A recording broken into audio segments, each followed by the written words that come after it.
ಇನ್ನು ಈ ಬಿಕ್ಲು ಕೊಲೆ ಕೇಸ್ ವಿಚಾರಕ್ಕೆ ಸಂಬಂಧಪಟ್ಟಂಗೆ ಭೈರತಿ ಬಸವರಾಜ್ ಅವರ ಪಾತ್ರ ಇದೆ ಅಂತ. ಯಾಕಂದರೆ ಅವರು ಕೂಡ A5 ಆರೋಪಿ ನಂಬರ್ 5. ಪೊಲೀಸರು ಪ್ರಶ್ನಾವಳಿಗಳನ್ನು ಇಟ್ಕೊಂಡು ಕಾಯ್ತಾ ಇದ್ದಾರೆ, ಇವತ್ತು ವಿಚಾರಣೆ ಬರಬೇಕು. ಆದರೆ ಇನ್ನೂ ಕೂಡ ವಿಚಾರಣೆಗೆ ಹಾಜರಾಗಿಲ್ಲ ಭೈರತಿ ಬಸವರಾಜ್. 40 ಪ್ರಶ್ನೆಗಳು ರೆಡಿಯಾಗಿವೆ. 11ವರೆಗೇ ಬರಬೇಕಾಗಿತ್ತು. ಈಗ 1 ಗಂಟೆ ಮೀರಿದೆ. ಮಧ್ಯಾಹ್ನ 1 ಗಂಟೆ ಮೀರಿದರೂ ಕೂಡ ಇನ್ನೂ ಭೈರತಿ ಬಸವರಾಜ್ ಬಂದಿಲ್ಲ. ಬರಲ್ವಾ? ಬರಬಹುದು. ಯಾಕಂದರೆ ಕೋರ್ಟೇ ಹೇಳಿರೋದ್ರಿಂದ ಇಲ್ಲಿ ಸುಮ್ಮನೆ ಇಲ್ಲ ಸಲ್ಲದನ್ನು ಮೈಮೇಲೆ ಎಳ್ಕೊಳ್ಳೋಕ್ಕೆ ತಯಾರಿರಲ್ಲ ಯಾವ ನಾಯಕರು ಕೂಡ. ಶಾಸಕರಾದಂಥವರು ನಿರಂತರವಾಗಿ ಶಾಸಕರಾಗಿ ಆಯ್ಕೆ ಆಗ್ತಾ ಇದ್ದಾರೆ. ಕಾಂಗ್ರೆಸ್ನಲ್ಲಿ ಶಾಸಕರಾಗಿದ್ದರು, ಅದಾದಮೇಲೆ BJP ಬಂದರು, BJPಯಿಂದ ಮತ್ತೆ ಗೆದ್ದರು, ಮಂತ್ರಿ ಆದರು. ಭಾರತೀಯ ನಗರ ಪೊಲೀಸ್ ಠಾಣೆಗೆ ಆಗಮಿಸಿದ್ದಾರೆ ವಕೀಲರು ಬಂದಿದ್ದಾರೆ. ಭೈರತಿ ಬಸವರಾಜ್ ಪರ ವಕೀಲರು ಬಂದಿದ್ದಾರೆ. ಭೈರತಿ ಬಸವರಾಜ್ ಇನ್ನೂ ಕೂಡ ಬಂದಿಲ್ಲ. ಸೊ ನೋಡಬೇಕು ಏನು ಎತ್ತ ಅಂತ. ಬನ್ನಿ, ನಮ್ಮ ಪ್ರತಿನಿಧಿ ರಾಚಪ್ಪ ಈಗ ನಮ್ಮೊಂದಿಗೆ ನೇರ ಸಂಪರ್ಕದಲ್ಲಿದ್ದಾರೆ. ಭಾರತೀಯ ನಗರ ಪೊಲೀಸ್ ಸ್ಟೇಷನ್ನ ಮುಂಭಾಗದಲ್ಲೇ ಇದ್ದಾರೆ ರಾಚಪ್ಪ. ಎಸ್, ನಾವು ನೋಡ್ತಾ ಇದ್ದೀವಿ ಭೈರತಿ ಬಸವರಾಜ್ ಇದೀಗ ತಾನೇ ಬಂದಿದ್ದಾರೆ. ನೇರ ದೃಶ್ಯಾವಳಿಗಳನ್ನು ನೋಡ್ತಾ ಇದ್ದೀವಿ, ಎಕ್ಸ್ಕ್ಲೂಸಿವ್ ದೃಶ್ಯಾವಳಿಗಳನ್ನು ನಾವು ನಿಮಗೆ ತೋರಿಸ್ತಾ ಇದ್ದೀವಿ. ಒಬ್ಬ ಹಾಲಿ ಶಾಸಕ, ಮಾಜಿ ಮಂತ್ರಿ ಬರಲಿಲ್ಲ ಅಂದ್ರೆ ಅದರ ಪರಿಣಾಮ ಏನಾಗುತ್ತೆ ಅಂತ ಗೊತ್ತಿದೆ. ಹೀಗಾಗಿ ತಪ್ಪಿಸ್ಲಿಕ್ಕೆ ಸಾಧ್ಯವೇ ಇಲ್ಲ ಅನ್ನುವಂಥ ಮಾತನ್ನು TV9 ಹೇಳ್ತಾನೆ ಇತ್ತು. ಆ ಮಾತು ಈಗ ಸತ್ಯವಾಗಿದೆ. ಭೈರತಿ ಬಸವರಾಜ್ ಈಗ ಬರ್ತಾ ಇದ್ದಾರೆ ಅನ್ನುವಂಥ ಸುದ್ದಿ ಬಂದಿದೆ.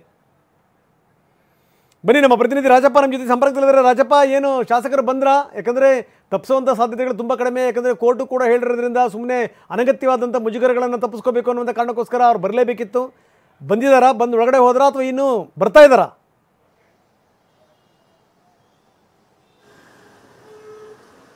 ರಂಗನಾಥ್, ಇವತ್ತು 11:30ಕ್ಕೆ ಸರಿಯಾಗಿ ಭಾರತೀಯ ನಗರ ಪೊಲೀಸ್ ಠಾಣೆಯಲ್ಲಿ ತನಿಖಾಧಿಕಾರಿ ಪ್ರಕಾಶ್ ರಾಥೋಡ್ ಮುಂಭಾಗದಲ್ಲಿ ವಿಚಾರಣೆಗೆ ಶಾಸಕ ಭೈರತಿ ಬಸವರಾಜ್ ಹಾಜರಾಗಬೇಕಾಗಿತ್ತು.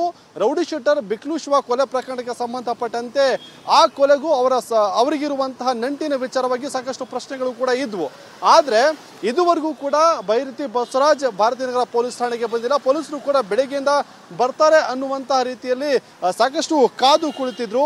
ಅದರ ಜೊತೆಗೆ ಪೊಲೀಸ್ ಠಾಣೆ ಸುತ್ತಮುತ್ತ ಭದ್ರತೆಯನ್ನು ಕೂಡ ಕೈಗೊಂಡಿದ್ರು. ಹಾಗೆಯೇ ಭೈರತಿ ಬಸವರಾಜ್ ಬೆಂಬಲಿಗರು ಕೂಡ ಪೊಲೀಸ್ ಠಾಣೆಯ ಹೊರಭಾಗದಲ್ಲಿ ಜಮಾಯಿಸಿದ್ರು.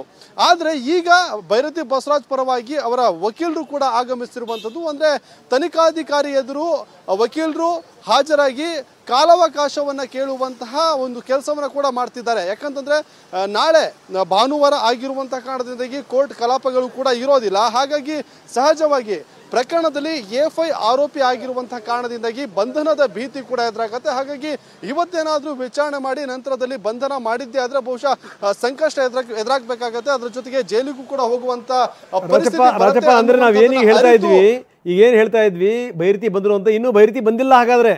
ಅಥವಾ ಕಾಲಾವಕಾಶ ಕೇಳಕ್ಕೋಸ್ಕರ ಏನೋ ವಕೀಲರು ಬಂದ್ರ ಅಂತ ಹಾಗಾದ್ರೆ? ಬಂದಿಲ್ಲ. ಎಕ್ಸಾಕ್ಟ್ಲಿ ರಂಗನಾಥ್, ಅಂದ್ರೆ ಕಾಲಾವಕಾಶವನ್ನ ಕೇಳುವಂತಹ ನಿಟ್ಟಿನಲ್ಲಿ ಅವರ ವಕೀಲರು ಬಂದಿದ್ದಾರೆ ಅನ್ನುವಂಥ ಮಾಹಿತಿ ಸದ್ಯಕ್ಕೆ ಸಿಗ್ತಾ ಇರುವಂಥದ್ದು. ಸಂಜೆವರೆಗೂ ಕೂಡ ನಾವು ಪೊಲೀಸ್ ಠಾಣೆ ಮುಂಭಾಗದಲ್ಲೇ ಕಾಯ್ತಾ ಇರ್ತೀವಿ. ಬಹುಶಃ ಬರುವಂತಹ ಸಾಧ್ಯತೆಗಳು ಕೂಡ ಇರುತ್ತೆ. ತನಿಖಾಧಿಕಾರಿ ಅವರ ಒಂದು ಪರವಾದಂತಹ ವಕೀಲರಿಗೆ ಏನು ಸೂಚನೆ ಕೊಡ್ತಾರೆ ಅನ್ನುವಂಥದ್ದು ಕೂಡ ತುಂಬಾನೇ ಮುಖ್ಯ ಆಗುತ್ತೆ. ಅಂದ್ರೆ ಖುದ್ದು ಭೈರತಿ ಬಸವರಾಜ್ ಹಾಜರಾಗಬೇಕು ಅಂತ ಹೇಳಿ ತನಿಖಾಧಿಕಾರಿ ಹೇಳ್ತಾರ, ಅದ್ರ ಜೊತೆಗೆ ಕಾಲಾವಕಾಶವನ್ನ ಕೊಡ್ತಾರ ಅನ್ನುವಂಥದ್ದನ್ನ ಕೂಡ ಕಾದೊಡಬೇಕಾಗತ್ತೆ. ಒಂದು ವೇಳೆ ಕಾಲಾವಕಾಶ ಕೊಟ್ಟಿದ್ದೇ ಆಗದಾ ಇದ್ದಲ್ಲಿ ವಿಚಾರಣೆಗೂ ಕೂಡ ಬರದೇ ಇದ್ರೆ ಅವರನ್ನ ಹುಡುಕಿ ಬಂಧನ ಮಾಡುವಂತ ಸಾಧ್ಯತೆಗಳು ಕೂಡ ಇರುತ್ತೆ. ಹಾಗಾಗಿ ಸದ್ಯಕ್ಕೆ ವಕೀಲರು ಹೊರ ಬಂದ ನಂತರ ಮಾತಾಡ್ತೀವಿ ಏನೆಲ್ಲ ಆಯ್ತು ಅಂತ ಹೇಳಿ. Okay, fine. ಧನ್ಯವಾದ ತಮ್ಮೆಲ್ಲ ಮಾಹಿತಿಗೆ. ನಮ್ಮ ಪ್ರತಿನಿಧಿ ಸ್ಟೇಷನ್ನ ಮುಂಭಾಗದಲ್ಲೇ ಇದ್ದಾರೆ. ಯಾವ ವೆಹಿಕಲ್ಗಳು ಓಡಾಡಿದ್ರು ಕೂಡ ಅವರೇ ಬಂದ್ರೇನೋ ಅನ್ನೋ ರೀತಿಯಲ್ಲಿ ಇನ್ನೂ ಕೂಡ ಅವರು ಬಂದಿಲ್ಲ.